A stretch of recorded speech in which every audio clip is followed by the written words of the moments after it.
ಇನ್ನು ಮುಖ್ಯಮಂತ್ರಿಗಳ ವಿರುದ್ಧ ಮೂಡ ಹಗರಣದ ತನಿಖೆ ನಡೆಸ್ತಾ ಇರತಕ್ಕಂಥ ಇಡಿ ಅಧಿಕಾರಿಗಳು ಸುಮಾರು 300 ಕೋಟಿ ಮೌಲ್ಯದ 142 ಸ್ಥಿರ ಆಸ್ತಿಗಳನ್ನು ಮುಟ್ಟುಗೋಲು ಹಾಕಿಕೊಂಡಿದ್ದಾರೆ.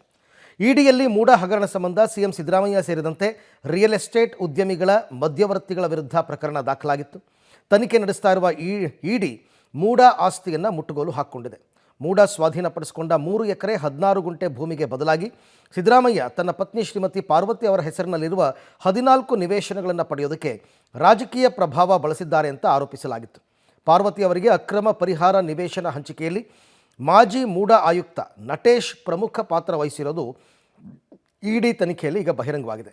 ಶ್ರೀಮತಿ ಪಾರ್ವತಿ ಅವರಿಗೆ ಹಂಚಿಕೆಯಾದ 14 ನಿವೇಶನಗಳನ್ನು ಹೊರತುಪಡಿಸಿ ಹೆಚ್ಚಿನ ಸಂಖ್ಯೆಯ ನಿವೇಶನಗಳನ್ನು ಮೂಡ ರಿಯಲ್ ಎಸ್ಟೇಟ್ ಉದ್ಯಮಿಗಳಿಗೆ ಪರಿಹಾರವಾಗಿ ಅಕ್ರಮವಾಗಿ ಹಂಚಿಕೆ ಮಾಡಿರೋದು ತನಿಖೆಯ ವೇಳೆ ಬಯಲಿಗೆ ಬಂದಿದೆ. ಹಂಚಿಕೆಯಾದ ನಿವೇಶನಗಳನ್ನು ಲಾಭಕ್ಕೆ ಮಾರಿ ಕೋಟ್ಯಾಂತರ ರೂಪಾಯಿ ಹಣ ಲಾಭಾಂಶ ಪಡೆದಿರೋದು ತನಿಖೆ ವೇಳೆ ಗೊತ್ತಾಗಿದೆ. ಈ ದಾಳಿಯ ವೇಳೆ ಪ್ರಭಾವಿ ವ್ಯಕ್ತಿಗಳು ಮತ್ತು ರಿಯಲ್ ಎಸ್ಟೇಟ್ ಉದ್ಯಮಿಗಳು, ಬೇನಾಮಿಗಳು ಮತ್ತು ನಕಲಿ ವ್ಯಕ್ತಿಗಳ ಹೆಸರಿನಲ್ಲಿ ನಿವೇಶನಗಳನ್ನು ಹಂಚಿಕೆ ಮಾಡಲಾಗಿರೋದು ಬಹಿರಂಗವಾಗಿರುವ ಬಗ್ಗೆ ಇಡಿ ತನಿಖೆಯಲ್ಲಿ ಈಗ ಬಯಲಾಗಿದೆ. ಮೂಡಾದ ಹಿಂದಿನ ಆಯುಕ್ತರಾದ ದಿನೇಶ್ ಕುಮಾರ್ ಅವರ ಸಂಬಂಧಿಕರ ಹೆಸರಿನಲ್ಲಿ ಆಸ್ತಿ, ಐಷಾರಾಮಿ ವಾಹನಗಳು ಇತ್ಯಾದಿಗಳನ್ನು ಖರೀದಿ ಮಾಡಿರೋದು ಕೂಡ ಬೆಳಕಿಗೆ ಬಂದಿದೆ. ಮೂಡ ಆಸ್ತಿಯನ್ನು ಜಪ್ತಿ ಮಾಡಲಾಗಿದೆ. ಇಡಿ ಅಧಿಕಾರಿಗಳು ಮೂಡಾದ ಆಸ್ತಿಯನ್ನು ಮುಟ್ಟುಗೋಲು ಹಾಕ್ಕೊಂಡಿದ್ದಾರೆ.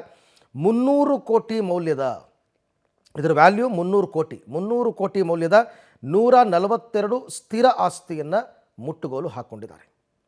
300 ಕೋಟಿ ಮೌಲ್ಯದ್ದು. ಸಿಎಂ ಪತ್ನಿ ಪಾರ್ವತಿಗೆ ಅಕ್ರಮ ನಿವೇಶನ ಹಂಚಿಕೆಯ ಆರೋಪ ಕೇಳಿಬಂದಿತ್ತು. ರಾಜಕೀಯ ಪ್ರಭಾವ ಬಳಸಿ ಮೂಡಾ ಸೈಟನ್ನು ಪಡೆದಿದ್ದಾರೆ ಇವರು ಅಂತಕ್ಕಂಥ ಆರೋಪ ಇವ್ರ ಮೇಲಿತ್ತು, ಮುಖ್ಯಮಂತ್ರಿಗಳು ಮತ್ತು ಅವ್ರ ಪತ್ನಿಯ ಮೇಲೆ. 14 ಸೈಟನ್ನು ಸಿಎಂ ಪತ್ನಿ ಹೆಸರಿನಲ್ಲಿ ಪಡೆದಿದ್ದರು.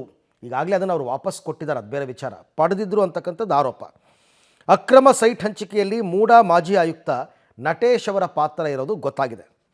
ರಿಯಲ್ ಎಸ್ಟೇಟ್ ಉದ್ಯಮಿಗಳಿಗೆ ಪರಿಹಾರದ ರೂಪದಲ್ಲಿ ಸೈಟನ್ನು ಇವರು ಹಂಚಿಕೆ ಮಾಡಿದಾರಂತೆ.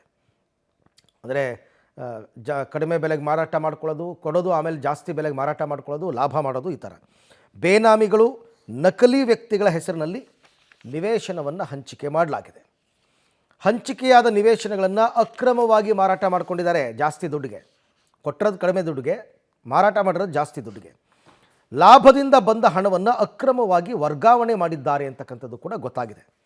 ಸಹಕಾರಿ ಸಂಘದ ಮೂಲಕ ಹಣವನ್ನು ವರ್ಗಾಯಿಸಲಾಗಿದೆ. ಇಡಿ ಅಧಿಕಾರಿಗಳ ತನಿಖೆಯಲ್ಲಿ ಮೂಡ ಹಗರಣ ಬಯಲಿಗೆ ಬಂದಿದೆ.